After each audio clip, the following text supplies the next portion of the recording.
An balima kunnafoni cakɛlaw bɔlɔlɔ matrafabaw n'o ye internetu ye aw ni ɲantuma aw bisimila maliweb.net ka don. أعوذ بالله من الشيطان الرجيم بسم الله الرحمن الرحيم الحمد لله رب العالمين الرحمن الرحيم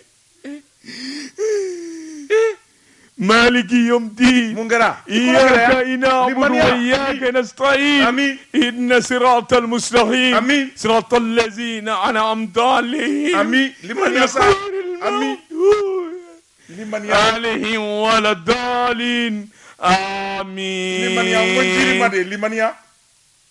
njiri ma o naam iye ci min do fiɲɛ fɛ a mɛnna o joni ka taa joni fɛ yen Mohamed Ba k'i ko k'i m'i ka misi ye e ko ale min di k'e m'o ye k'i ko k'i m'a ye misi danna sira la o ma ko zeni da a yɛrɛ bolo de b'o juru d'i ma a ma ba misi dira min ma ka na k'a ti maa ci o to yen sa n t'a to yen i sisan kɔni i yɛrɛ fa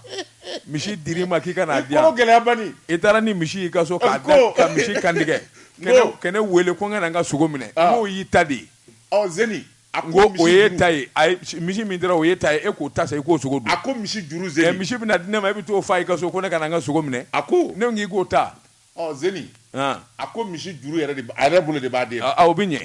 n'o kɔni kɛra a n'o fana kibaru mɛn Josi Seydou bi ye juma ye bi ye lahɔrɔma don ye ala bato ala ɲini buna adamaden ni jinɛ ni mɛlɛkɛ ni wurudanɛ ala m'an da foyi kama o kɔ Josi Seydou an ka ala dɔn an ka ala ɲini an k'an dama kasi ala la Josi Seydou k'a dɔn an ka sun an ka sali Josi Seydou k'a dɔn o de bɛ kɛ sababu ye gɛlɛya min b'an kan an bɛ fɛn minnu ɲini Josi Seydou k'a dɔn an bɛ hami fɛn min na an bɛ sira fɛn min ɲɛ Alahu Taala bɛ don an n'o cɛ Josi Seydou jango an bɛ kalo min na min ye sankura o kalo fɔlɔ min ye ayiwa silamɛw ka sankura kalo fɔlɔ ye nin ye Ustaz Bare y'a fɔ an ye a ko nin kalo ye kalo barikama ye nin ye kalo dawulamaba ye kalo min n'i ye fɛn o fɛn ɲini ala bolo a tɛ bin Josi Seydou k'a dɔn sun sarakati bɔ ala ɲɛsiranya sali wurudi o de bɛ kɛ sababu ye an ka gɛrɛ Subahana wa Taala la Josi Seydou k'a dɔn ala tɛ dɔn ka ban ala a tɛ dɔn ka ban Josi Seydou n y'a f'i ye n ko Subahana wa Taala min ye diɲɛ dugukolo sanfɛ kulu 10 ani kulu 8 Josi Seydou k'a dɔn o kulu de bɛ diɲɛ na nka kulu minnu dɔnna kosɛbɛ kulu 5 ngima n ko zaba kulu hazu kulu safa kulu marwa kulu ani tursina kulu tursina kulu in Josi Seydou k'a dɔn Subahana wa Taala n'a ka jɔni dɔ tun bɛ kuma kulu in na da ani da Nabila Musa Musa ni ala kumana Josi Seydou min ye Nabila Musa ya kabakora a dabali banna a ye ala ɲininka a ko ala ala e min ye ne da e min ye buna hadamadenw da ka anw kɛ cidenw ye k'an di min ye buna hadamadenw ma k'u ka sabali u ka su u ka sali u ka sira ye ala ɲɛ e ala dun b'a dɔn kabini m'u da ni ye karisa da nin tɛ siran ɲɛ nin tɛna n deli nin tɛna su nin tɛ sali e ala i y'o dɔn ka tila k'olu da munna e ka tila k'anw kɛ ciba ye k'an juba k'u ka sira ye ala ɲɛ ala ye nin kɛ mun na ala ko Musa a ko n y'i ka kuma in mɛn Nabila Musa ne y'i ka kuma in mɛn a ko taa sɛnɛ kɛ taa ɲɔ dan i ka kaba dan i ka maa ɲɔ dan i k'a dɔn n'i y'olu da tuma min i bɛna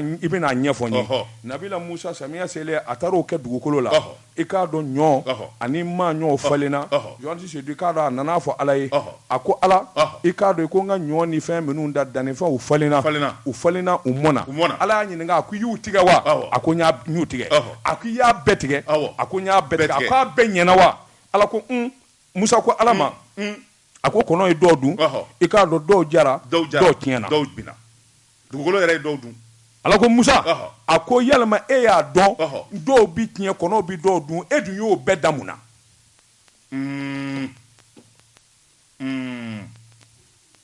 Musa ko ala ne kun t'a dɔn ala ko a bi ten de o ne bɛ hadamadenw da don min a fɛn o fɛn bɛna diɲɛ na a bɛɛ bɛ sujudi bi a bɛɛ b'a fɔ ko la ilaha illallah ashhadu anna muhammadu rasulullah ala i bɛna ne da n bɛ siri ɲɛ n b'i bato n bɛ su n bɛ sali n'u bɛna diɲɛ na u bɛɛ bɛ nin fɔ u bɛɛ kalikan ye nin ne yɛrɛ kun t'a dɔn o Josi Seydou b'a fɛ ka min f'i ye ala ka fasabandiya dɔgɔtɔrɔ ani ala ka dɔnniya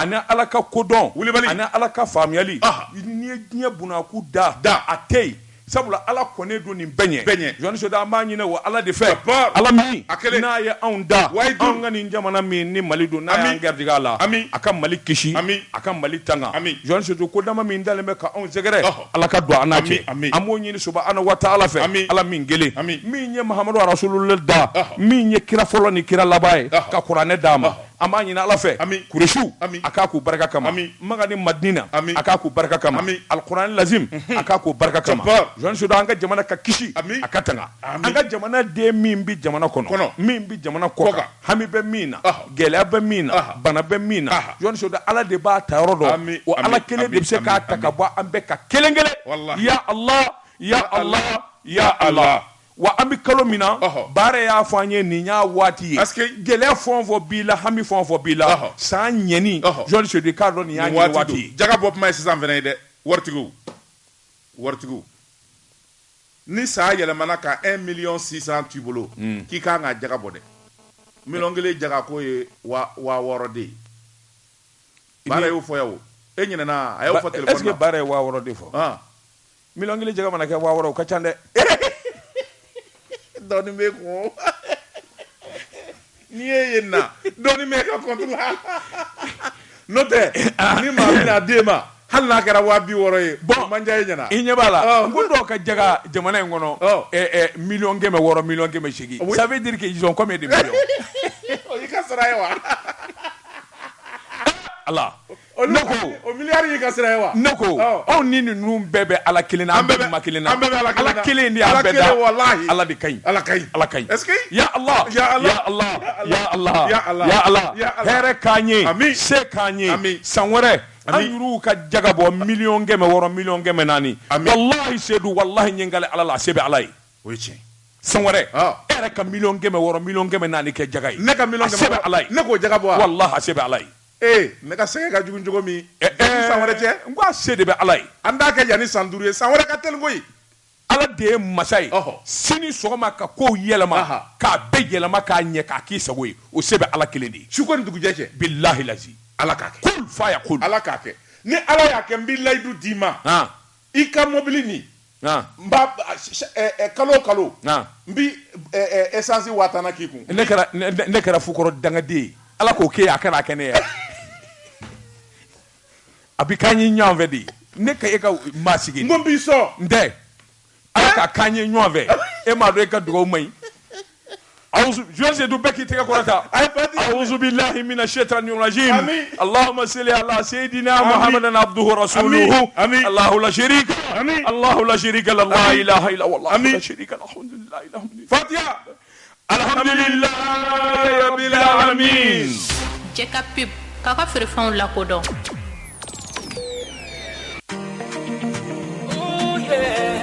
Mayonnaise and show.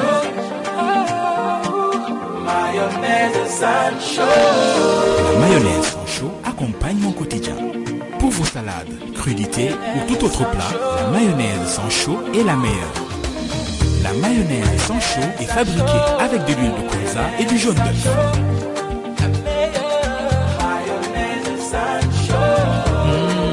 Sans chaud, c'est de la vraie mayonnaise. Elle est riche en vitamines, en énergie et en protéines. Mayonnaise sans chaud. Mayonnaise sans chaud. La meilleure. Mayonnaise sans chaud. Mayonnaise sans chaud. Le goût de la mayonnaise sans chaud est unique. Elle te met tellement bien. Mayonnaise sans chaud. Mayonnaise sans chaud. Mayonnaise sans chaud. Mayonnaise sans chaud. La mayonnaise sans chaud, la meilleure de toutes. Jeka pub kaka feerefɛnw lakodɔn Bet 223 bet la tuguni dɛ bet 223 wulila a deli ko la tuguni a ka di e de ye ka kɛ affilié bet 223 fɛ yen wa awɔ i bɛ se k'i teliya joona k'i inscrit bet 223 ka programme d'affiliation na walasa i ka kɛ an ka ambassadeur ye ko ambassadeur wa awɔ ambassadeur i y'a mɛn kosɛbɛ walasa i ka wari caman sɔrɔ wa k'a da aw tulo kan ko a bɛ kɛ fu falaki i bɛ kunnafoni jɔnjɔn i mago b' o de la i bɛ se ka an wele an ka nɛgɛjuru sira kan min ye 79 26 71 69 71 walima i bɛ se ka taa an ka site sanfɛ min ye www.bet2africa.com ye awɔ i y'a mɛn kosɛbɛ n y'a fɔ cogo min ko teliman don wa a man gɛlɛn bet 223 3600 faites de ta passion un gain.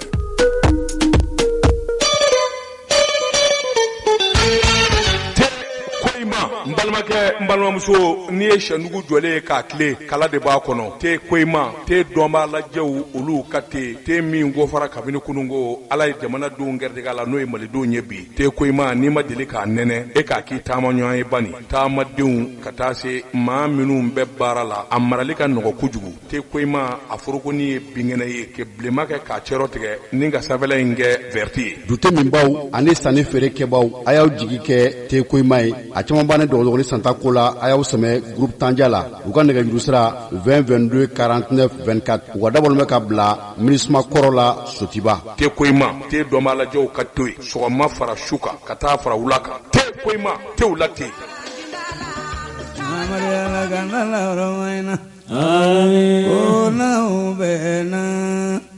aw yɛrɛ dama bɛ na mɔgɔ tɛ s'anw na n'aw bɛ na n'aw yɛrɛ dama bɛ na mɔgɔ tɛ s'anw na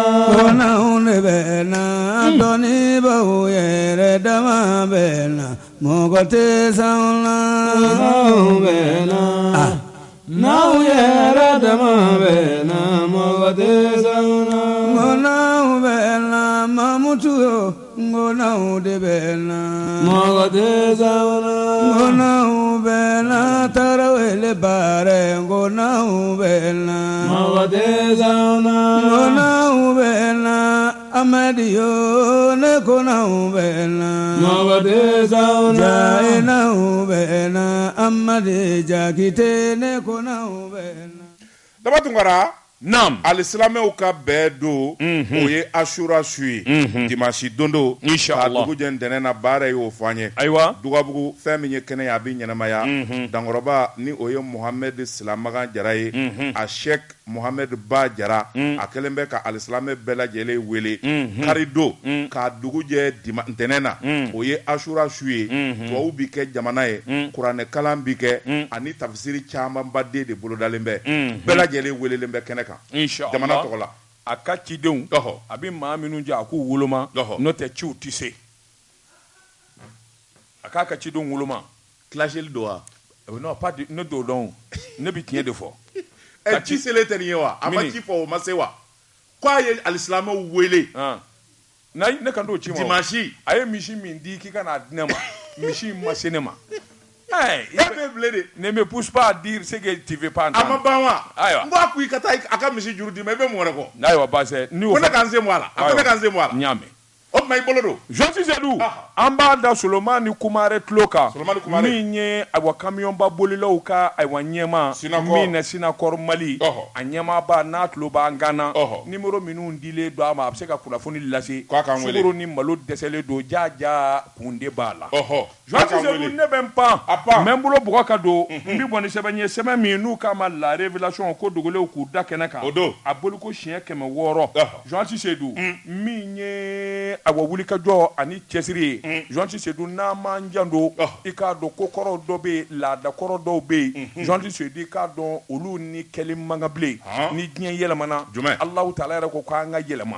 jɔnya ko Jean Sisedu i k'a dɔn nin kuma in bɛ taa ka segin la faamaw da dennen don jamana maa ɲɛnamaw da dennen don Jean Sisedu a bɛ ni ka sigi tiɲɛ a bɛ ni ka gɛlɛya don hadamadenya na maa minnu wolola ɲɔgɔn kan ka mɔ ɲɔgɔn kan san 100 san 400 a bɛ ni k'u ka sigi koya a bɛ ni ka dugu yɛrɛ koya Jean Sisedu nin jɔnɲɔgɔnko kuma in a tabalen gosira a bɛ waati jan bɔ min kɔni ye ayiwa jamana kɔnɔfɛla ye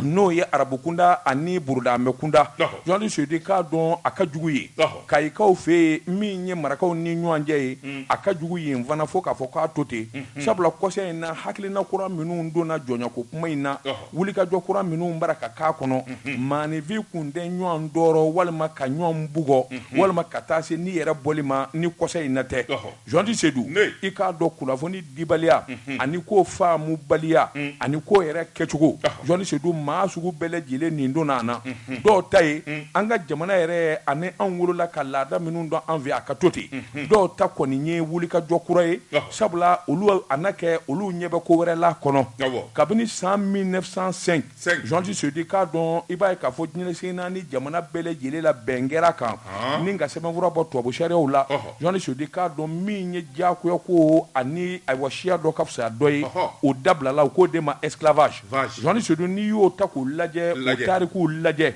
i b'a ye k'a fɔ kabini ayiwa bamananfanga tile min ye Segu ye Jean-Jacques Sodi i b'a ye k'a fɔ nin ko ninnu bɔra Bitɔn Mamadi tile la sabula o don jɔnya tun bi sɔrɔ kɛlɛ la ni ayiwa kɛlɛ wulila ni sebaa ye se sɔrɔ Jean-Jacques Sodi k'a dɔn a bi maanifin siri kekew ka na n'o ye a ka jamana na e bi kɛ jɔn ye i bi diyagoya baara kɛ Jean-Jacques Sodi i bɛ nisɔngɔ sara Jean-Jacques Sodi k'a dɔn fɛn o fɛn ka di matigi ye i b'o kɛ diyagoya de y'o ye sabula i minɛna kɛlɛ la mugu ti ci bilen kɛlɛ tɛ yen Jean-Jacques Sodi ni maa min ye ayiwa américain dɔ bɛ yen min n'a ye sini man bɔ Jean-Jacques Sodi cɛ o cɛ siɲɛ fɔlɔ ka nin filimu in lajɛ i dusu bi kasi i k'a dɔn i miiri bi caya n'o ye Kunta Kinte ni hakili b'o la Jean-Jacques Sodi o sinima jɔnya kɛnɛkan jaraki jɔnya i k'a dɔn a ko cɛjuguba a bi maanifin hakili jigin o fana na sɛbɛnnikɛla ko diɲɛ laban in na silamɛya nana yɛlɛmaw nana ɲɛtaw sabatira Jean-Jacques Sodi k'a dɔn maa bɛ se k'a fɔ bilen ko o jɔnya kɛwale bi sen na bilen wa sɛbɛnnikɛla ko a dun kelen kelen bɛ yen koyi wa yɔrɔ dɔw ta yɛrɛ bɛ a ka jugu a ko kɔsɔn in na min ye kayikaw fɛ yen Jean-Jacques Sodi i b'a ye k'a fɔ wulikajɔ ni jateminɛ y'a jira k'a fɔ min kɔni ye awa kabilaw ye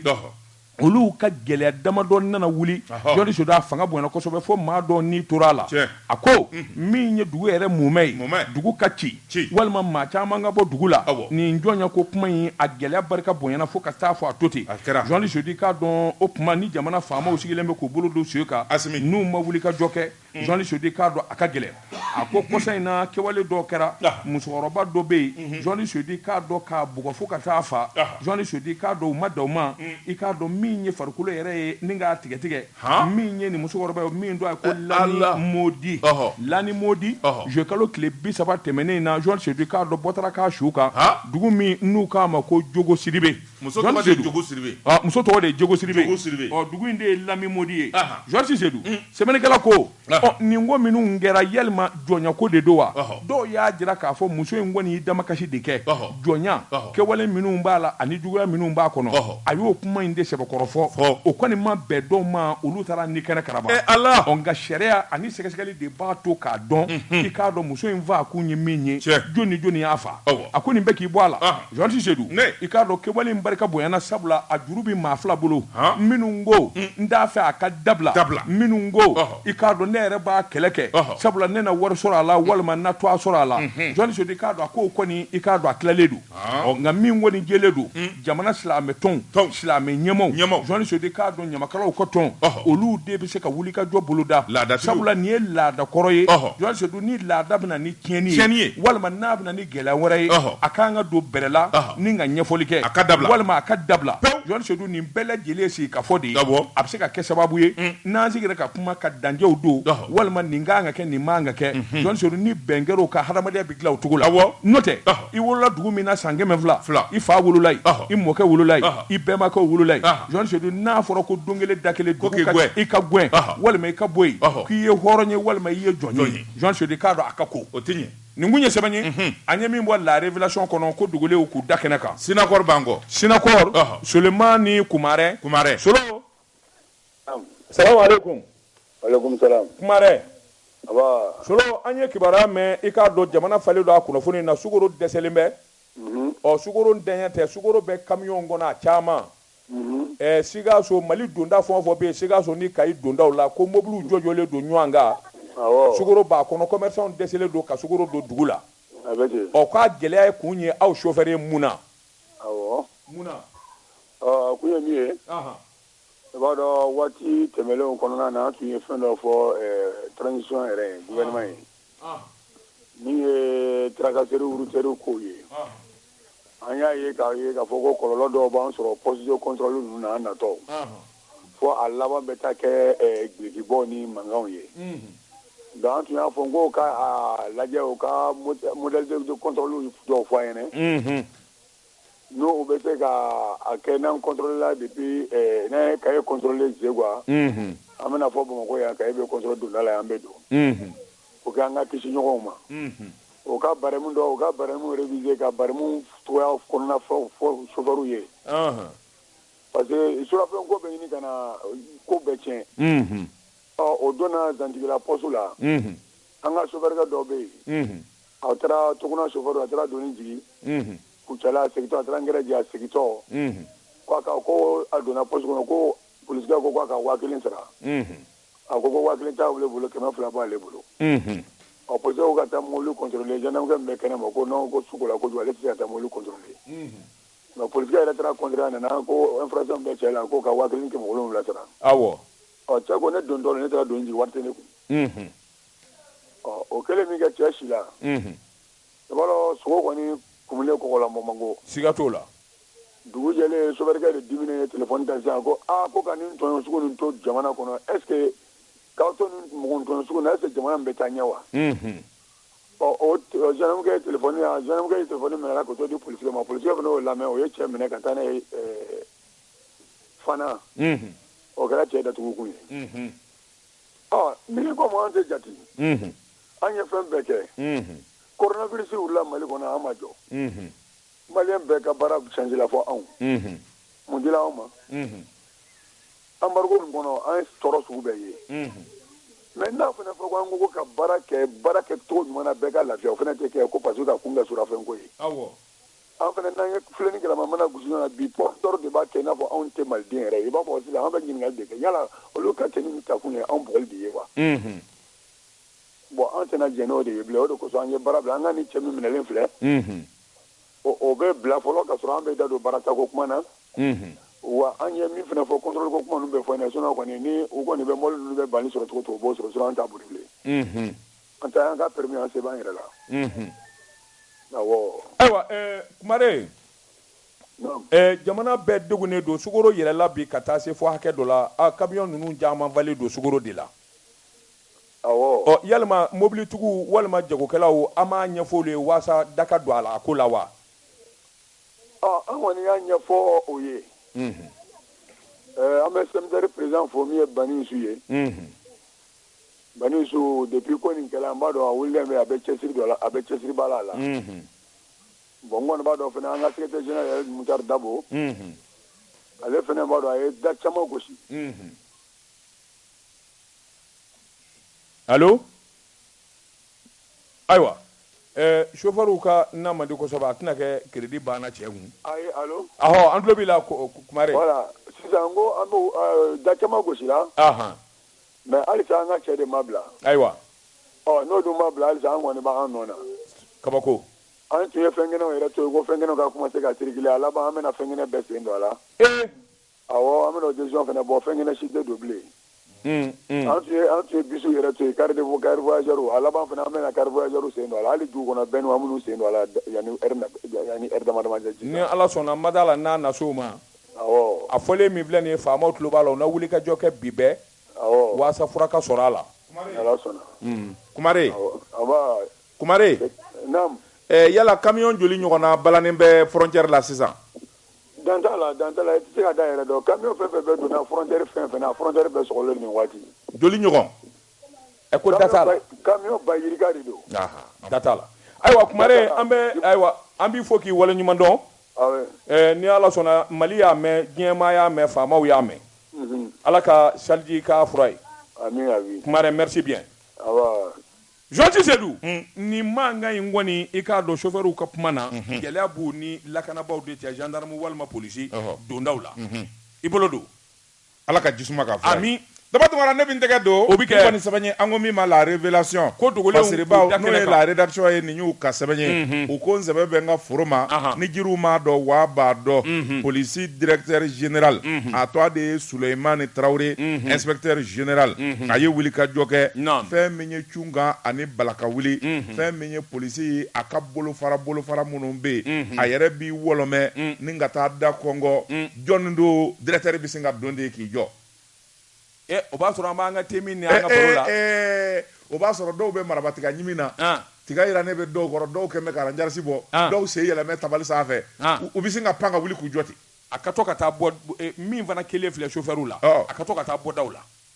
naam frontière la kɔni awɔ sɛbɛnnikɛla ko a ko n'i y'a ta k'a lajɛ fɛn min ye Sulemani Danbele inspecteur général de police Sulemani Traoré a ko n'i y'a ta k'a lajɛ arabado utukalo tile 3 san 2022 a ye wuli ka jɔ kɛ unité ani brigade spécialisée caman bɛ yen a taara n'u dɔ ye sɛbɛnnikɛla ko brigade min bɛ yen n'u ko a ma chemin de fer a taara yen de kun brigade anticriminel a taara yen brigade stupéfiant a taara yen brigade mers a taara bali yengaw la brigade d'investigation judiciaire BIJ a taara bali yengaw la sɛbɛnnikɛla ko a ko fɛn min ye polisi ɲɛmaa ye a ka nin dama in kɔni a ye nin daminɛ a bɛ waati damadɔ bɔ minnu bɛ yen n'olu bɛ baara ɲuman na n'a b'a kalama k'a sigilen to a sigiyɔrɔ la n'a taara fiɲɛ bɛ nin na fiɲɛ bɛ nin na fiɲɛ bɛ nin na a b'i bolo da o kan 72 heures i bɛ nin falen i bɛ nin falen n'i m'a falen n b'i gwalo k'i fili fenêtre fɛ. C'est ça être un chef. Il y a pas de blague. Nam minnu ta ka ɲi félicitations nin ɲɛna nin ɲɛna nin ɲɛna nin ɲɛna félicitations i bɛ continuer nin sira fɛ n bɛ dɔ fara i ka renforcement kan. Très bien. J'aime ça. Sɛbɛnnikɛla ko a ko n'i y'a ta k'a lajɛ fɛn min ye polisi DG inspecteur général Sulemani Traoré a ka nin dama in kɔni kɛra sababu ye cɛ caman bɛ yen minnu kun faso fasalen bɛ baarakɛyɔrɔ la bɛɛ lajɛlen kɛlen bɛ k'i fara ɲɔgɔn kan wa bɛɛ tɔnsi wulilen don commissariat la polisi bolofaraw la bɛɛ lajɛlen tɔnsi wulilen don kabi donda la polisikɛ bɛ wuli k'i kunbɛn ko mun don o yɔrɔnin bɛɛ a b'i ka ci ɲɛnabɔ k'i bila ka taa ni min tɛ se ka ɲɛnabɔ yen a b'i bila ka taa fan wɛrɛ fɛ sɛbɛnnikɛla ko ɲɛmaa ɲuman ani ɲɛmaa ka jija o de bɛ kɛ sababu ye baarakɛyɔrɔ ani fɛn min ye kɔɔri ye ale bɛ se ka ɲɛtaa sɔrɔ cogo min na sɛbɛnnikɛla ko polisi DG kura min ka kuma man diya min di ye ka caya an bɛ don min na ko bi a kɛlen bɛ ka cɛsiriba de kɛ wa fɛn min ye polisiw ye sanga ni waati ka bɔ ka dugu kun ni kun mɔmɔ patrouille tilegan bilenbilen fɛ u b'o de la sufɛla kɛrɛfɛ tɛ o min daminɛna waati laban ninnu na o kɛlen bɛ sababu ye kojugukɛla caman bɛ yen u ye nɛgɛ k'o bɛɛ lajɛlen sen na ka t'u bila kaso bɔnba la payi kunnafoni filɛ nin ye an ye min zalo ka bɔ la révélation kɔnɔ ko dogolo k'u da kɛnɛ kan kuma ɲɛ jɛ ka pib k'a ka feerefɛnw lakodɔn nɛgɛ kaɲɛ 12 sera Bamako k'a fɔ jiginɛw ka bonyamasegi bɛ aw ye Yarima koyi Joti Seydou ne bɛ n bolo bɔgɔ ka don min bɔ ni sɛbɛn ye sɛbɛn min n'u ka Mali indépendant sɛbɛnni kɛba a tɔgɔ de ko Abulayi Jara Jarakɛ ko a ko wuli ka jɔ ni cɛsiri jamanaw ni ɲɔgɔn cɛ Yohani Sodi k'a dɔn an b'an zɔn sɔrɔdasi 49 min minɛnen bɛ an fɛ yan i k'a dɔn Korowari sɔrɔdasiw la olu kunkanko Yohani Sodi k'a dɔn u ma bila sabula ɲɛtara ka sɔrɔ a ko la fɔlɔ Yohani Sodi k'a dɔn a wa taa ka segin ani kuma ani deli o kɔni bɛ maa caman de ma ka ɲɛsin Mali yɛrɛ ma sɛbɛnnikɛla ko n'i y'a ta k'a lajɛ kuma dɔw kun fɔra ɲinifɛn dɔw kun kɛra Mali fɛ Yohani Sodi nka ko jɔlen don nɔ na i k'a dɔn a ma bɔ yen Mali ye fɛn min ɲini Yohani Sodi k'a dɔn a b'i n'a fɔ o caman b'a la o kɛn tɛ ban deli kɛbaa kun ye Togokaw ka masakɛ de ye Fɔri Yasin bɛ Iyadema n'o tɛ ko in bi daminɛ don min mankan wulilen jamana caman de bɛ yen minnu ɲɛmɔgɔw y'a ɲini k'a fɔ b'u da don a la Mali kun y'a jira k'a fɔ anw bɛ sɔn maa min ka kuma ma o ye Fɔri Yasin bɛ Iyadema ye sabula ale ye taamasiyɛn ɲuman jira anw na min ye CEDEAO ka gɛlɛya kun bɛ kuma min cɛ kelen min sera ka cɛsiri kɛ ka wuli ka jɔ kɛ gɛlɛya in bɛ foni ka bɔ an da la cogo min na o kɛra ale ye o kuma ale ka kuma an bɛ kalatura ale ka kuma kan sɛbɛnnikɛla ko alamisadon uti kalo tile 4 tɛmɛnen na Yohani Sodi b'a ye k'a fɔ kuma minnu bɔra Korowari jamana na min ye Alasani Daramani Watara cɛkɔrɔba jugu ka taa Farangi ɲininka a ka sɔrɔdasi ɲɛmaw i b'a ye k'a fɔ ko balanin bɛ hali bi n'a ka bi sabula Alasani Daramani Watara maa kekun don i k'a dɔn a ko a bɛ foli ani tanuni kɛ ni ka ɲɛsin ɲininka Macky Sall ma Sénégalikaw ka awa masakɛ Yohani Sodi k'a dɔn nin kɔni ye kuma dulonnen de ye nin bɛ n'a fɔ e ka taa fara i k'a dɔn awa Fɔri Yasin bɛ ka dɛmɛ kɛ min fana ye an balo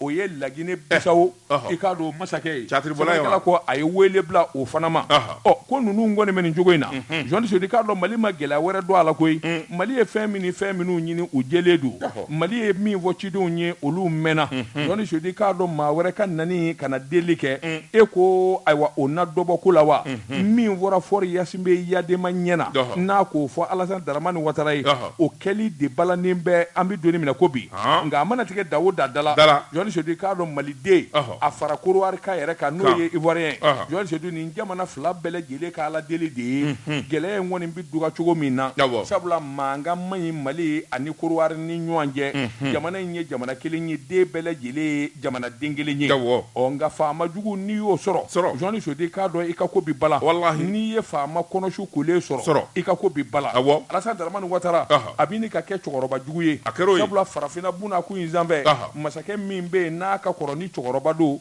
o y'ale ale yɛrɛ tun kan ka kɛ maa hakilima ye sa Jɔni Sodi k'a dɔn gɛlɛya bɛ yɔrɔ o yɔrɔ farafinna ni ka wuli ka t'o tasuma fa nka n'ale yɛrɛ kɛra tasuma mɛnɛbaa ye Jɔni Sodi k'a dɔn a wa su bɛ ɲini ka kɔ a la nin kun ye sɛbɛn ye an ye min bɔ l'indépendant kɔnɔ a ka bi bɔli la daba tungara ɲɛdingɛ dun bi kɔn kasi ma kana siga ɲɛdingɛ dɔw ka bɔ ni sɛbɛn ye an ko min ma indicateur du renouveau fasiriba n'o ye Y Dunbiya ye nin y'a ka sɛbɛn ye a ko UNTM n'o ye baarakɛlaw jamana baarakɛlaw u ka lafasali tɔgɔ min bɛ o de ye UNTM ye a ye sɛbɛnni kɛ ni ka kangari da minisiri min bɛ n'o bɛ forobaca ko kunna n'o bɛ baarakɛlaw ka hakɛ kunna a ye kangari da ye kalo kelen délai k'o d'a ma a ye sɛbɛn dɔw ta minnu ye arrêté o kɔni o ma bɛ UNTM ma fiyewu sɛbɛnnikɛla ko UNTM yɛrɛ ɲɛma n'o ye Yakuba Katile kɛlɛ tigɛrɛ ale yɛrɛ de ye lɛtiri in sɛbɛn lɛtiri a y'a ci gouvernement ka maa min n'o y'u kuma ɲɔgɔn ye a ko fɛn min ye arrêté fila tara arrêté minnu n'olu bɛ kɛ sababu ye contractuel dɔw bɛ minnu tɛ jamana ka nafolo bɔta kɔnɔ olu yɛrɛ tara ni k'u don fonction publique la sɛbɛnnikɛla ko a ko ye sariya sɔsɔba de ye sabula n'i y'a ma ɲɛ k'i bɛ jamana ka contractuel ta k'a don jamana fonction publique la fo a k'a sɔrɔ contractuel ninnu tun bɛ sara jamana yɛrɛ wagandeba fɛ kɔrɔlen nka maa minnu dara ka don a y'a jira k'a fɔ jamana kundiw sara o tuma u tali ka don fonction publique la sariya sɔsɔ don maa bɔ ɲɔgɔn na don wa fɛn min kɔni ye dibi caman ye o b'a la a ko nin baara min kɛra nin bɛna ni gɛlɛyaba ye baarakɛlaw ni ɲɔgɔn cɛ sabula maanɔ woloma de kɛra maa dɔ fisayara ni dɔ ye malikura dunko bɛɛ lajɛlen ka damakaɲa jamana kɔnɔ bɛɛ lajɛlen ka kan jamana sɔrɔ ani jamana hakɛ la o tuma minisiri min ye nin baara in kɛ n'o ye ministre du travail fonction publique dialogue social a ka segin a kɔ joona a ye arrêté fila min da février kalo tɛmɛnen a ka arrêté fila in bɛɛ lajɛlen annulé yani utu kalo in gasa n'a ma annulé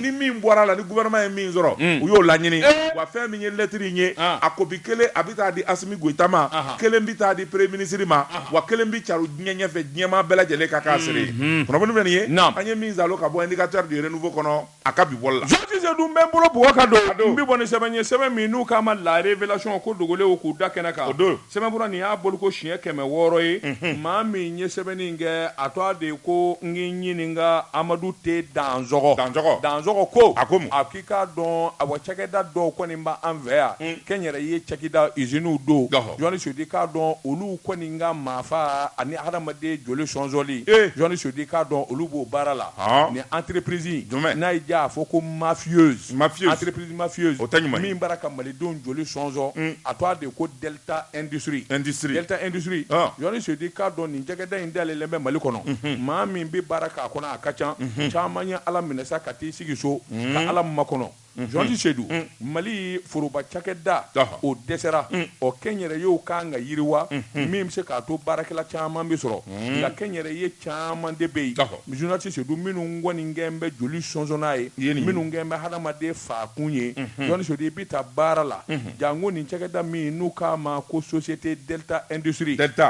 société Delta Industrie Jɔnti Sedu i k'a dɔn maa fabaw filɛ cɛ dunbaa filɛ i k'a dɔn k'i jigila ban o nin cakɛda in filɛ Jɔni Sedu a tɛ ku i la min kɔni ye k'a fɔ tile kelen walima miniti damadɔ i y'o kɛ baara kɔ Jɔni Sedu k'a dɔn 400 o bɛ tigɛ ka b'i sara la o tɛ kelen ye Jɔni Sedu k'a dɔn INPS ko tɛ impôt ko tɛ Jɔni Sedu k'a dɔn a wa dɛmɛ fɛn o fɛn kan ka ta ka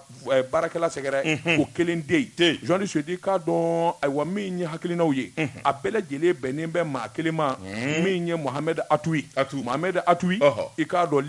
Libanɛ don a bɛ bɛ zone industrielle la Jean Sedou nin kɔni ma maliden yɛrɛ de filɛ fɛn ye nin ma farafin jate fɛn ye n'i y'a mɛn hadamaden ni kɛnɛ karaba Jean Sedou nin jɛn don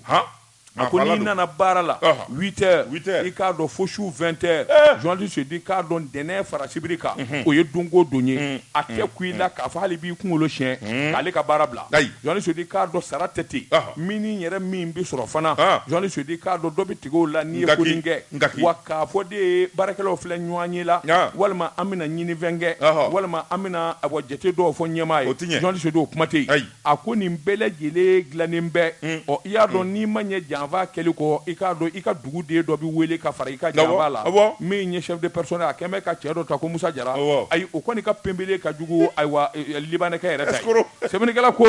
a ko nin ko in gɛlɛyara bi fo k'a fɔ k'a to ten ni jamana faamaw ma wuli ka jɔ kɛ nin cakɛda minnu bɛ jango nin libanɛkɛ in n'u ma wuli ka jɔ kɛ k'a sɛgɛrɛ ka kangari gɛlɛn da nin ye nin laban bɛ maliden ayiwa baarakɛla fan o fan b'a fɛ a b'a bɛɛ lajɛlen fa k'a ban nin kun ye sɛbɛn ye an ye min zalo ka bɔ la révélation kɔnɔ ko dugulenw k'u da kɛnɛ kan daba tunkara ni ɲi ma se ka tiɲɛ f'i ye i b'i jugu sara a b'a f'i ye piɲa min tɛgɛ don ka bɔ ni sɛbɛn ye an ko min ma Mali sa jɔ masiriba n'o ye David Keita ye n y'a ka sɛbɛn ye a ko jamanakuntigi n'o ye président Assimi Goïta ye n'a ma nakɔrɔla fura ni k'i ɲɛ yɛlɛ yɔrɔ caman na fɛn min ye a ka ministre dɔw bɛ yen minnu bɛ ka jamana janfa dɛ fɛn min ye journaliste sɛbɛnna ko a ko fɛn min ye ministre dɔ min bɛ transition ɲɛmaaya la k'a ye marché sugubulon di a sunguru dɔ ma 300 millions 300 a ɲamamuso wa appel d'offre ma kɛ awɔ e b'a sɔrɔ ɲamamuso in ka kuma dumani de ka di a ka na de ka di nin tɛ gere a gere dɛ parce que gere a gere i ta minɛ i k'an da di yan nin y'a bɛɛ ta kuma banna i ka ɲama banna ale fana dusura ko ye 300 millions 300 ministre jumɛn don dɛ min ye o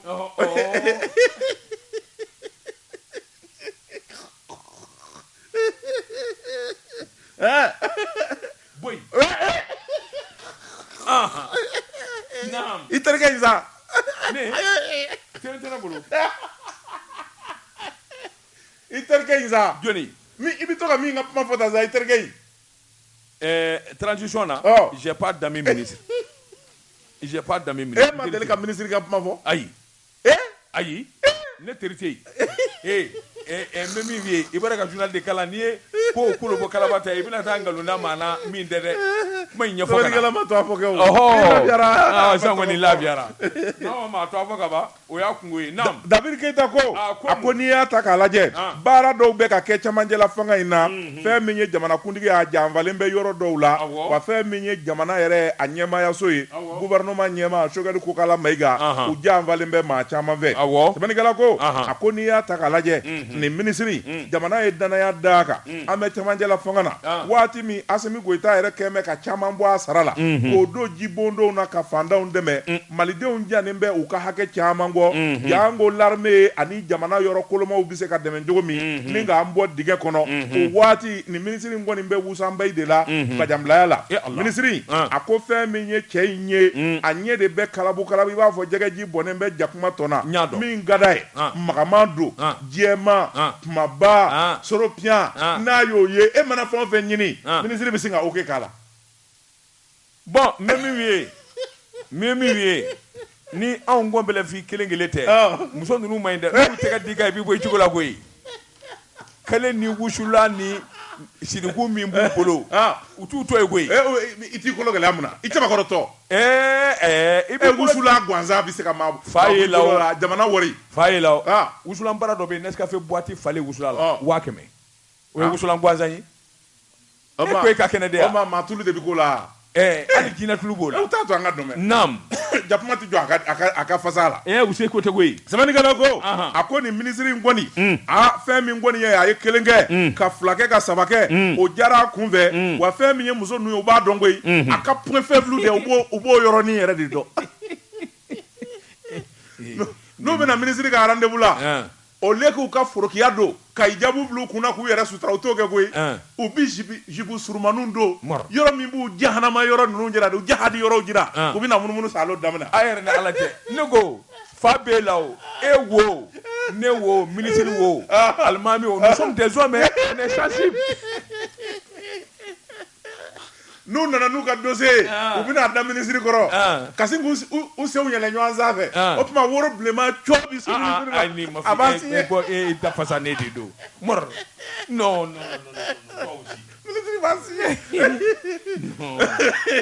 Bon,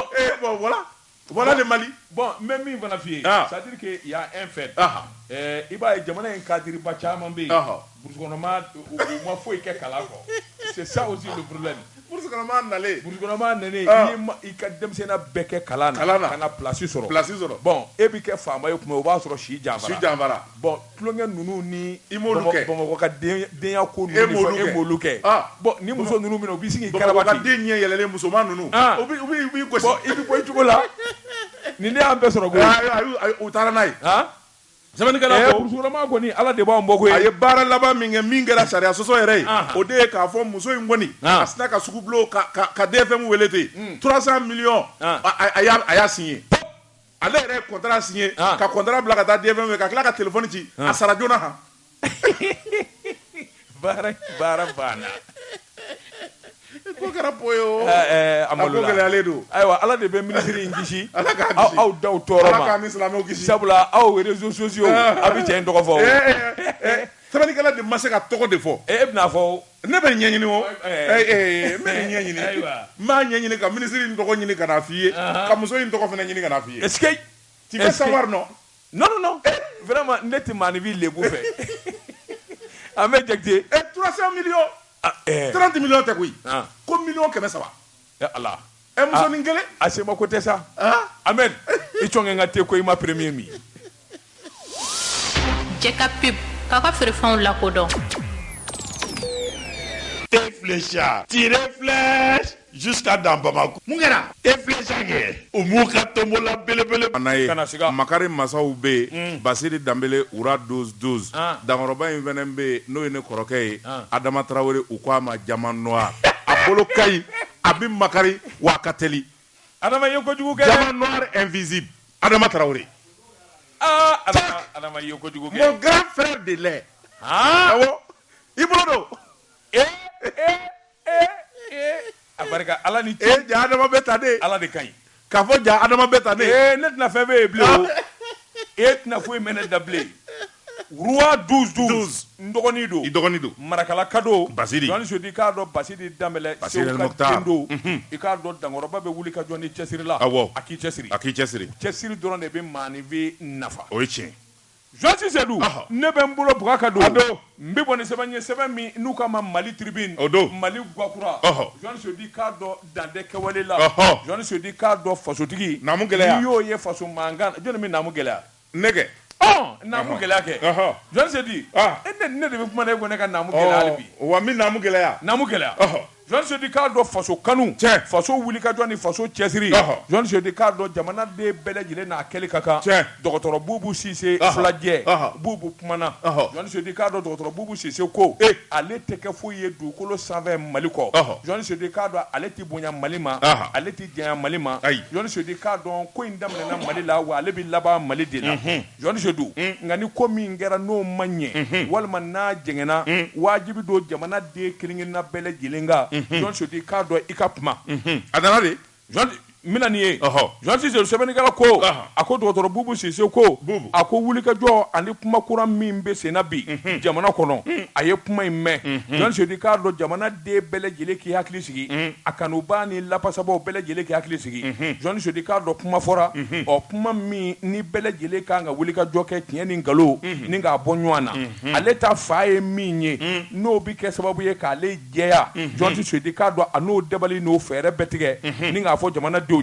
o kuma kɔni ma bɔ ka bin bɛɛ lajɛlen bi i niyɔrɔ fɔ a ko nin dossier min n'a bi senna Josi Sedou k'a dɔn sariyatigiw kelen bɛ ka bolo maana bɔ a ko tiɲɛ don Josi Sedou Mali kan ka ko k'a jɛ k'a fura Mali sɛgɛnna Mali ɲanina dɔgɔtɔrɔ Bubu Sise a y'a jira k'a fɔ ale yɛrɛ y'o dɔn sabula jamana a faamaya i k'a dɔn ale ye yɔrɔ caman k'a la Mali ni kɛwale minnu kan ka jango camancɛ fanga mɔgɔw bɛ wuli ka jɔ min na ale dɔgɔtɔrɔ Bubu Sise ale ye premier ministre ya k'a y'o dɔn kɔnɔ a ye ministeriya kɛ jamana min kɛra sababu ye k'i kɛ maa ye diɲɛ maa k'i lakodɔn k'i tɛmɛ Johnny Sodi k'a don jamana tɛ se ka ko ma fitiri wale ye a ko min kɔni ye ayiwa wulikajɔ minnu fɔra n'o ye nin dossier in Johnny Sodi a bɛ dɔ fɔ faamuyali ka sɔrɔ nin sugubulo in bi fɔ don min Johnny Sodi k'a dɔn ale bɔra ayiwa ministère des mines de la Johnny Sodi k'a dɔn kana kɛ nafolo ministre ye ni ka kɛ premier ministre ye a ko ale yɛrɛ jamana ani ayiwa kadiribaw farala ɲɔgɔn kan ka jamana dɛmɛ ko caman na sabula min ye dossier caman bɛ yen fiɲɛw ani keleku minnu kun bɔ a la Johnny Sodi k'a dɔn o dɔnnen don a tɛmɛna yɔrɔ o yɔrɔ a y'o sɛbɛn kɔrɔ fɔ a ko nka Johnny Sodi k'a dɔn ayiwa tiɲɛ n'a bɔra ka bi don o don Johnny Sodi k'a dɔn nkalonti y'o nɔfɛ a ko kuma a bi jamana den bɛɛ lajɛlen hakili sigi Johnny Sodi k'a fɔ de k'a bi yɔrɔ walima ale b'i fosi o kuma t'a la ni jamana mɔgɔ jɔra a la don o don Johnny Sodi k'a dɔn n'u y'ale wele ale bubu sisan a bɛna jamana kɔnɔ yan y'ale faso ye jamana wɛrɛ t'a bolo taa yɔrɔ wɛrɛ t'a la Mali kɔ Johnny Sodi a ko don dɔ tɛmɛna a ye gɛlɛyaw sɔrɔ o don ni bi tɛ kelen ye sabula a donnama in kama Johnny Sodi k'a dɔn maa caman taara fira a kan a ka denbaya siranna a yɛrɛ ninkun siranna Johnny Sodi k'a dɔn a donnama in kama sariyatigiw den na wuli ka jɔ kɛ min ye juru ye k'a bɔ ale kan na k'a fɔ foyi tɛ yen a ma fɛn kɛ a ka bila Johnny Sodi o sariya kelen jamana kɔnɔ ale dalen don o la a b'o sariya bonya a b'o batu sariyatigiw mana diɲɛ fɛn o fɛn fɔ Johnny Sodi a dalen don a la sabula sariya ye dɔwɛrɛ de ye Johnny Sodi k'a dɔn ni jalaki min bɛ i ka n'a sɛbɛntiya nin tɛ nin ye nin tɛ nin ye a b'a dɔn o bɛ Mali kɔnɔ o tuma Johnny Sodi k'a dɔn n'i y'a ye waati kɛra ale yɛrɛ bɔra jamana kɔnɔ ni k'u don ani jamana faamaw ka se k'u ka baara kɛ lafiya la a ko sabula taa ka seginba min kun bɛɛ Johnny Sodi k'a dɔn denbaya siranna fo k'a fɔ k'a to ten o de kɛra sababu ye waati kɛra a y'i fosi ka bɔ jamana fɛn bɛɛ lajɛlen na Johnny Sodi k'a dɔn kɛnɛ ka fura k'a jɛ Mali faamaw jango transition a dalen don a la u bɛ wuli ka jɔ ni cɛsiri min na Johnny Sodi k'a dɔn tɛna gɛlɛya don ko la k'o tɛna ɲagami ɲɔgɔn na bin tɛna kɛ maa kan Johnny Sodi k'a dɔn jamana taabolo a b'o de kɔfɛ sabula Mali kura Mali mɔgɔw b'a den bɛɛ la an bɛ donni min na ko bi Mali den bɛ yɔrɔ o yɔrɔ Johnny Sodi bɛɛ lajɛlen kan ka wele ka fara ɲɔgɔn kan jamana kura ka dilan fulakɛ kuma na han ka mun e tilara e dun b'a kɛnɛ fɔ ne ma kuma bi ye juma de ye sa non n bɛra ka article min fɔ tu fais semblant comme si j'ai rien dit tu as quelque chose e ma fɛ k'a kɛ komi i ma fɛn fɔ wa i y'a kuma baden fɔ bi ye juma de ye ko ɲɔ de ka ca wugu la tulu ni n ka kuma na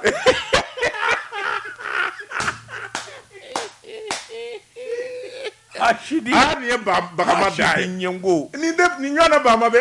ayi ni min ko mɛ kuma ko kana kuma ni ye n da di kuma n ka tulu ni k'a la to wala kuma minnu b'i kɔnɔ k'an ka kuma in kɔkari dɛ n ye kangari de da ni ala y'i cɛ a la n bɛ min k'i la i b'a dɔn wa tulu ni k'a la tulu ni k'a la fa de bɛ ne na tulotigɛ ye fali sɔmi o nin mun ye sɛbɛn ye n lafiyara sisan a ye min fɔ Mali tribunal kɔnɔ k'u ni ce i bolo don dama tun kɛra Mali tribunal an b'u fo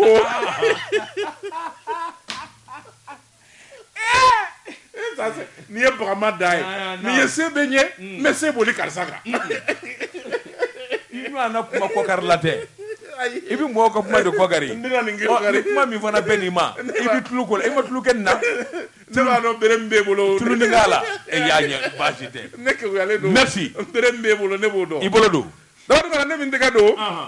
min bɔ ni sɛbɛn ye an bɛ min wele le triomphe du Mali Makan Sidibe nin y'a ka sɛbɛn ye Makan Sidibe ko a ko fɛn min ye wuli ka jɔ ani cɛsiri ye maa min n'ale dara ɲumanya na n'a ko a bɛ juguya k'a tise o kelen don maa min ka jugu o tɛ se ka kɛ maa ɲuman ye sɛbɛnnikɛla ko a ko Fatumata Batuli Ɲang n'a y'i ja a fɔ jɔkɔrɔmɛ muso min n'ale bolo kɔni ka ja n'a se ye sɛbɛnnikɛla ko a ko n'i y'a ta k'a lajɛ Fatumata Ɲang Bacili Fatumata Ɲang Batuli a ko n'i y'a ta k'a lajɛ a kɛlen bɛ fɛn min kɔni ye ɲumanya ye k'a ji duuru ni k'a yaara ka taa fa bɛɛ lajɛlen fɛ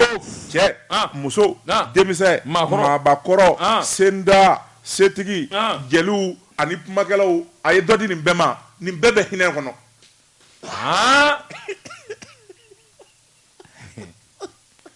hɔrɔn b'a la hɔrɔngaraw journaliste aw kɔni ye hɔrɔngaraw de journaliste b'a la réseaux sociaux sanfɛ u b'a la a dɔ di bɛɛ ma a hinɛ n'u bɛɛ la Allah Batuli naam sɛbɛnnikɛla ko a ko ni muso i bɛ se k'a fɔ i t'a ye nka k'a fɔ a ka ɲumanya n'a ka cɛsiri jamana in kɔnɔ ko i m'a mɛn a kɔni o ye kuma wɛrɛ ye sɛbɛnnikɛla ko an bɛ don min na ko bi Batuli Ɲangi fɛn min ye ɲumanya yɛrɛ ale yɛrɛ de dar'o kama sabula n'a ma ɲuman kɛ don min a tɛ lafiya o don sɛbɛnnikɛla ko a ko an bɛ don min na ko bi fɛn min ye tɔɔrɔ bɛ maa minnu kan n'olu kan ka dɛmɛ maa minnu wulila ka b'u sigiyɔrɔ la maa minnu bɛ n'o ye firiyabaatɔw ye maa minnu bɛ n'o ye sɛgɛnbaatɔw ye k'u dɛmɛ ni balo ye dumuni siyɔrɔ ani ji ye ani fɛn min ye baara kalan yɛrɛ ye Fatumata Ɲangi Batuli a bɛ nin bɛɛ lajɛlen la jɛkulu min b'a bolo n'u ko an b'i kɔ sɛbɛnnikɛla ko an bɛ don min na ko bi tiɲɛna jama b'a kɔ sabula an bɛ don min na ko bi hali alisilamɛw k'u dɛmɛ misiri la seli fitini ni selibaw ani sunkalow la a bɛ nin bɛɛ lajɛlen de kɛ misiriw la sɛbɛnnikɛla ko n'a danna ko a b'a di jeliw ma i n'a fɔ yɛrɛyiranci don n'a danna ko a b'a kɛ maa minnu bɛ kuma k'a b'a d'olu ma i n'a fɔ yɛrɛyiranci don nka maa minnu bɛ yen n'o ye alisilamɛw ye se tɛ minnu ye da tɛ minnu kun a bɛ taa kɛ olu de ye wa a t'a fɛ maa ka bɔ a kalama. Wala nin de ye sɔnni ka taa réseaux sociaux walima photo ta miliyɔn 5 miliyɔn da b'i bolo miliyɔn 200 juru b'i la banque la ka na jelimuso dɔ wele walima jelikɛ dɔ wele k'o d'o ma k'i ngɔli wuli walima ka taa villa ba ye photo ta la non nin de ye sɔnni o tɛ sɔnniya o ye muso a bɛɛ ti di a tigiw ma o ye yɛrɛ jirantiya de ye o tu veux te faire connaître jugɔrɔmɛ ka sɔnni ka baara o b'i ye kɛnɛ kan tu n'as pas besoin d'aller monter sur les réseaux sociaux k'i yɛrɛ jira non voilà je te donne un exemple jeliw k'i filmer je te donne un exemple regarde Petit Barou a faso lajɛ a ye so min jɔ ye yaya mini a faso la ne t'ale faso dɔn ne bɛ Petit Barou dɔn je le connais pas a so min jɔ a faso la i y'o ye c'est plus de 300 millions à pleine brousse brousse fine mais je te dis n ye Banamba Manju kɔni ka so n y'o ye. I ye Manju ka so ye wa? N y'o ye Banamba. Ba Seydou Sila ka so ne sira kɔnɔ Tuba. O ye faso ye. N y'o ye. Min ɲɔgɔnna tɛ waritigiw ka baara la. Bajangara. Mali kɔnɔ Baba ni tɛmɛnen kɔfɛ. O ye Seydou Nantumɛ. Misiri ye 1 milliard 500 millions. N y'o ye. Voilà d'exemples concrets. Jugara denmisɛnw u ka exemple ta sa Mamadou Yara kan. C'est visible mɔgɔw ɲɛ b'a la. I ɲɛ bɛ station Yara Wali la. O kɛra. Ngalon don wa? O ye ngalon tɛ. I ɲɛ bɛ Ibrahima Karan Yara la ka immeuble la. O kɛra. Bon voilà, ça c'est de bons exemples. 10 millions 5 millions ta k'o di mɔgɔ ma k'o bila réseaux sociaux kan o yɛrɛ jirandiya an ye dɔ k'o la. Ne yɛrɛ fana ye so jɔ nɛgɛ la dɛ n tɔli so 2. A bɛɛ ye tɔli den 12 ye nɛgɛ la n faso la. O y'i se i ye dɔɔnin kɛ. I ye dɔɔnin kɛ. I ka fisa miliyari bɛ maa min bolo n'a ma fɛn kɛ faso la. Voilà. Jugaramɛ denw u k'a lajɛ ka kɔsɛgi bɛlɛ da u ka marakaw lajɛ minnu bara ka nin ɲɔgɔn na k'u faso la u ka taa faso la sa Bamakɔ yan anw ye dɔ ye o la k'an fara u ka yɛrɛ yala yan b'anw ka réseaux sociaux datugu non pas du tout mais i kɛra ma faso la i kɛra ma jugu ye non pas du tout u ka di réseaux sociaux ka sini an k'a filmer alors anw tɛ balo yan a bɛ dan yan ça sert à quoi n'i y'a kɛ bi sini dɔ b'a kɛ dɔ wɛrɛ b'a kɛ diɲɛ bɛɛ b'a ye réseaux sociaux kan hali Amérique b'a ye mais foyi t'a kɔfɛ kana an ka nabɔ sa mais tu gagnes rien mais i b'an ka kow saboter mun na anw fana bɛ balo o de la ko jɔnni ni jɔnni yɛrɛ o tɔgɔ yɛrɛ fɔ ayi ala sabali se kana an ka nabɔ ka fɔ mɔrɔ kana an ka nabɔ foyi sɛbɛnnikɛla ko a ko Batuli Ɲangi bi ɲuman kɛ a t'a yɛrɛ jira maa minnu bɛ i t'a filmer tɔ ye maa si tɛ a ditɔla ye n'i ye Batuli Ɲangi bɔtɔ ye kɛnɛ kan o b'a sɔrɔ cérémonie bɛ a kan ka taa fɛn dɔ inaugurer wala a kan ka taa fɛn dɔ di ka foli kɛ ka tɛmɛ sɛbɛnnikɛla ko a ko fɛn min ye sufɛ a bɛ ɲuman min kɛ o de ka ca tile fɛ a bɛ min kɛ sɛbɛnnikɛla ko ni muso in a ko fɛn min ye ni muso in ye nin kɔni ka ko yɛrɛ ko gansan tɛ sabula hali kɛlɛkɔrɔ bɛ minnu ni ɲɔgɔn cɛ ka taama n'a ka denmisɛnninya bɛɛ ka t'u deli a y'a kɛ Mali kama a y'a kɛ silamɛya kama a y'a ka bɔkolo kama Ami Koyita ani Kanja Kuyate ni ɲɔgɔn cɛ a taama n'o ni ɲɔgɔn cɛ gɛlɛya mun ni ɲɔgɔn cɛ k'a fɔ ka ban Salifu Kanja la Kitakaw la Kanja Ami jeli de finesse nin jeli muso kɔrɔba 2 san 30 tabarikala Ala de b'o sara Batuli y'u bɛɛ u ka di bi o ye jada ye bon Ala de b'a sara danbo baraji la wa danbo baraji la taa yɛrɛ jirandiya la 5 millions 10 millions sabali sa bazin furukiya na mun gɛlɛya sa seereli ni don i la Il n'a tɔgɔ fɔ kɛ sa dɛ. Non, an tɔɔrɔ la sa. Il n'a tɔgɔ fɔ kɛ sa dɛ. I n'a fɔ jɔnni de. Han? E yɛrɛ b'a fɛ ka jɔnni tɔgɔ fɔ. Ayi sabali dɛ. Naam. I bɛ fɛ ka don ne yɛrɛ da nisɔn. Sɛbɛnnikɛla ko a ko an bɛ don min na i ko bi Fatumata Batuli Ɲang maa ɲuman don muso ŋana don jamana kan ka jigi da nin kan wa a kan ka dɛmɛ a ka baara in na a faamuyabali dɔw fɛ dɔw ko k'u b'a kɛrɛma tigɛ dɔw yɛrɛ ko k'u bɛ ɲininkali kɛ ko ne ko a bɛ nin wari in bɛɛ bɔ min sɛbɛnnikɛla ko a ko maa min ta ye baara ani maa min ta ye cɛsiri ye hali n'a y'a sɔrɔ wari in bɛ bɔ sanfɛ ka bin a kan de ale ko de ko k'a di fandaw ma. Bien, eh bien c'est tout, c'est fini. C'est tout. Baara tɛ mankan de min na o y'o de. Jɔnti Seydou ne bɛ n bolo bɔra don. A bɛ n'hakili jigin Baba na han. Jɔnni. Sura. Kili ka ɲaɲa. Maninkɛ min ɲɔgɔnna ma da bamanan kɔnɔ fɔlɔ. Est-ce que. Maa b'ale de ladege a tɛ tariki kɔnɔ a tɛ sɛmɛfura kɔnɔ. Sura. Maa m'a lakali n ye. Je l'ai vécu. L'homme le plus riche de l'histoire. De l'histoire. Merci, tu as bien dit. Mɔgɔw b'a fɔ ko k'an ka Musa k'an ka Musa. Ayi. A ka fisa n'o ye siɲɛ 1000. Ale y'a ta ka taa n'a ye. Kanga Musa ye so ni faliw doni sa na ka taa n'a ye. Ni ɲaamɛw. Arabu jamana na. A y'o kɛ. Ale y'a doni ka bɔ Arabu jamana na ka na n'a ye. An k'a dun yan. Kanga Musa taara ni wari min ale nana n'o. Ale de segira n'o ye. Kulu ka ɲaɲa. Ha Babani. Ngana in dari nɔgɔ ma maninka fi don belebele jamanja n'a yɛlɛla ka bɔ i bɛ yɛlɛ a nɔfɛ. Bakɔrɔ sele. Wallahi k'an don Gambi. An cɛ 400 ni kɔ b'a nɔfɛ so kɔnɔ. 2h 3h du matin. N'o sera. Ne erreur kɛ koyi. Jumɛn na? Bi ye juma de ye o. Ah, pourquoi? Ni k'i bɛ Babani ka ɲuman fɔ yan su de bɛ kɔn sa. N tɛna caman fɔ sa. Ɲama ni mana ni bɔ. Ɲama. An bɛ a ka hôtel in na. A bɛ to ka bɔ bali ka bɔ de 2h 3h. Gambi hôtel b'a yɛrɛ bolo yen. A ka hôtel tun bɛ Marriott Hotel. Jɔnni Seydou n'a balila ka bɔ. O b'a sɔrɔ an sɛgɛnna kabini dugu jɛra an bɛ girin nakariden. Bɛɛ sɛgɛnna. Dɔw bɛ sin ka sɔnna ten yan'a ka bɔ 2h 3h. N'a bɔra ani dɔ bɛ ɲɔgɔn ye kɛrɛda fɛ. N'a ye kuma dɔ fɔ a bɛ sin k'i jan ka yɛlɛ ten. N'a yɛlɛla maa b'a ɲɛna. A bɛ yan ni kuru in kɔnɔna bɔ.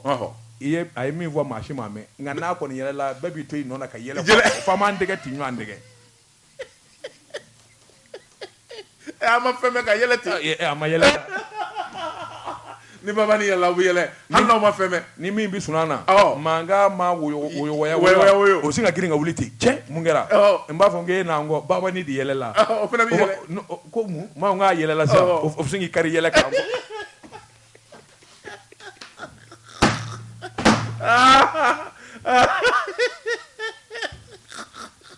Nakariya ka jugu koyi. Faama nɔfɛ taama ba. Wo nafigi ɲɛna maa ɲɔgɔnna ye. N ko o tɛ ɲɔgɔn fɛ. Alizora a bɛ munumunu na ɲɔgɔn kɔ. Dɔ ka siriku belebeleba. Tigimaya la. O bɛna jama la. Sɛbɛnkuru belebeleba dɔ bɔra ka bin. Jamana bɛɛ ɲɛ b'a kunna. Tabika. A yɛrɛ a tɛmɛtɔ yɔrɔ cɛ dumanba a sera ka siriku in ta ten. A ko ayiwa tagalen ɲɛfɛ tagalen kɔfɛ. N yɛrɛ bɛ nin ta bi sa. N'o ko sura. N'i b'a kalama min kɛ bɛ ka kilisi kɛ ka na nasi mun de don min bolo min b'a ka siriku bisi e kama nin kɛnɛ in kan i bɛ sa o. O si tɛ foyi ɲɛ. Foyi. A y'o ta ka bila a kun ko nin ye jɔnni da ye. Maa o tigi b'i ye wa. Ne bɛ fɔlɔ sawla. Sabali sa. Sabali kɛ n ka sɛbɛn kalan. Yɛlɛ ko fili la bilen. Jɔnti Seydou. N bɛ bɔ ni sɛbɛn ye sɛbɛn min n'u k'a ma la révélation ko dogolen ko.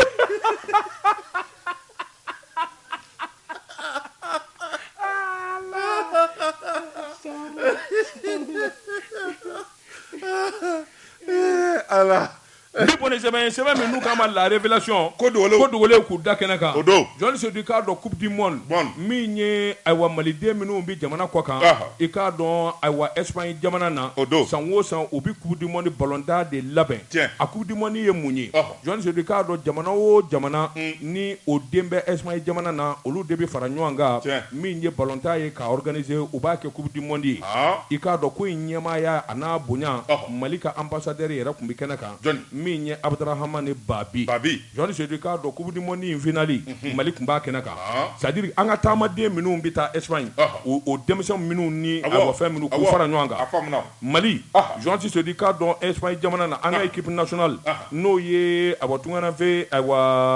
équipe ye Jean Sedi ka dɔn u ka entraîneur ye Salimu Sidibe ale de bɛ nin ko in labɛn Mali gagnera Mali ye Coupe du Monde ta do kɛnɛ kan bi naani Jean Sedi ka dɔn ayiwa Mali y'o de don a kɛra tiribiti ye ani minnu kun bɛ ɲɔgɔn na Jean Sedi ka dɔn olu ye ayiwa bi fila don jamana min n'u k'a ma ko Honduras o jamanadenw an n'olu de taara finale la sɛbɛnnikɛla ko nin kɔni kɛra nisɔndiya da ye coupe tara min ye Salimu Sidibe a n'a jɛɲɔgɔnw a ko a nisɔndiyalen don Jean Sedi ka dɔn nin kɛnɛ min filɛ nin ye i k'a dɔn Fédération Malienne de Football u kɛlen bɛ k'u bolo maana bɔ a nɔfɛ min ye Espagne an ka denmisɛnnin caman de bɛ yen min bɛ se ballon-tan na i ko kabako wa u bɛ Espagne équipe caman bɛ yen an ka denmisɛnninw bara ka jouer o tuma min kɔni ye Salimu ye a ko denmisɛn bɛ yen minnu ka ballon-tan kɔnɔ n'u ti ballon kunu k'a fɔnɔ i n'a fɔ Ablaye Jara min ye Dibi ani Bagayogo Bakari min ye Dumɛ u ka ca Jean o ka ca o tuma Fédération Malienne de Football Bavier n'a bɛ fɛɛrɛ kɛ ka ye ɲini i k'a dɔn a k'u salo denmisɛnnin caman de bɛ minnu bɛ se ballon-tan na i k'a dɔn o tuma u bɛ foli ani tanuni kɛ maa ma ye wuli ka jɔ kɛ jɛkulu min ni o bɛɛ Espagne jamana na n'u wakili donnen don denmisɛnninw ka ballon-tanko la Jean Sedi ko i k'a dɔn u bɛ bɛɛ lajɛlen fo fédération kɔni k'u bisimila Espagne an ka denmisɛnnin caman bɛ yen minnu bɛ se ka jouer équipe nationale la nin kun ye sɛbɛnni an ye min bɔ la révélation kɔnɔ ko dogolenw k'u da kɛnɛ kan Tabatungara bita an b'a bila yan sala an k'an kɔ don ɲɔgɔn na nin ye communiqué damadɔ ye an bɛ min kɔnɔ kuma da alisilamɛw tulo kan sabula fɛn min ye président de la maison du Coran n'o ye Hadis de Touba ye u ka bureau min bɛ Bamako k'u b'a da bɛɛ lajɛlen tulo kan k'a fɔ welelen don ɲɔgɔn ye bala min n'a bɛ kɛ sibiri don utukalo tile 6 a bɛ kɛ 20h waati immeuble Lansana Sila la suguba kɔnɔna na o cogoya kelen na Asako i a conseil d'administration ko a bɛ hippodrome ka bɛɛ wele assemblée générale la min fana bilalen don sibiri don kan utukalo tile 8 a bɛ kɛ 10h Asako i yɛrɛ kɔnɔna na ko bɛɛ lajɛlen welelen bɛ kɛnɛ kan nin ko in jɛ bile waati dafara bɔbɔw ka jɛmukan i ka dɔn olu bɛna sigi sa dɔɔnin na n'olu wulila an bɛ jakite ni mɔriw olu bɛna ɲɔgɔn sɔrɔ surafana t'u ma du su na nɛgɛ ɲɛ 20 segi bɛ kɛ nin gafe kelen kan nɛgɛ ɲɛ 21 i ka dɔn burapile bɛna kumaso kɔnɔ farikoloɲɛ kusɔn ni da kan ni Ala sɔnna ntɛnɛn don an bɛ ɲɔgɔn sɔrɔ nin kɛnɛ kan sɛbɛnkɔrɔ bɛ bɔ ni olu lakali nka ne ni lamɛnbaaw bɛ ɲɔgɔn sɔrɔ sini jour radio Macha FM 92.9 daba ka kɔlɔsili baara tun bɛ Ahmed Jakite bolo Jean Seydou Daba Tunkara wa aw tulo garisɛgɛ kɛra kunnafoni la kumaba minnu ye maliweb.net sanfɛla la o de ye nin ye ni Ala ma an ka jɔnya jɔn an na a kan an bɛɛ kunnafoni